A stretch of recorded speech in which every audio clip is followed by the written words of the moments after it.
Mitandaoni siku zote kumekuwa kuna ushindani mkubwa sana kati ya wasanii, lakini pia mashabiki upande wao ni kuweza kuwashindanisha wasanii hao. So hapa Bongo tunao wasanii wanaofanya vizuri mno kwenye upande wa wasanii wa kike.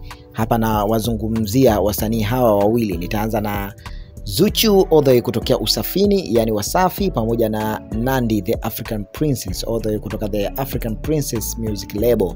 Wote hawa ni wasanii wakubwa mno, na sasa hivi madau ya show zao ni pesa mingi kweli kweli. Kila mmoja show yake anapiga kwa pesa mingi sana. Juzi hapa tumeweza kuona Mange Kimambi aliposti jinsi ambavyo Diamond Platnumz amekuwa akimkingia sana kifua Zuchu katika namna tofauti tofauti, hata na familia yake, kutokana na mkwanja ambao Zuchu amekuwa akiuingiza pale Wasafi. So Zuchu ni biashara bora sana kwa upande wa Wasafi na Diamond Platnumz kwa ujumla.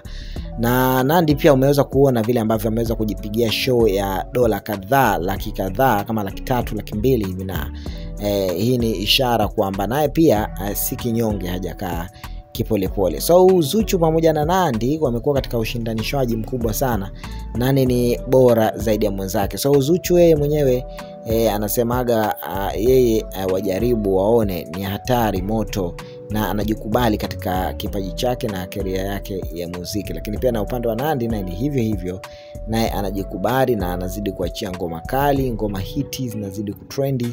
Hivyo basi haya yanawafanya kila siku wawe katika peak ya wasanii wa kike ambao wamekuwa na ushindani mkubwa. Wasanii wa kike Tanzania ni wengi, lakini ukizungumzia wale ambao wamekuwa wakifanya vizuri zaidi na wamekuwa katika competition kubwa ambao wamekuwa wakichuana sana, basi utazungumzia Nandy pamoja na Zuchu. Japokuwa wapo wasanii ambao wanafanya vizuri kama kina Fina, wakina Mawasama na wengineo wengi ambao wanafanya vizuri sasa hivi, lakini hawa ndio kama wakongo na vinara kwenye muziki wa Bongo Flava sasa hivi ambao wamekuwa wakifanya vizuri kweli kweli.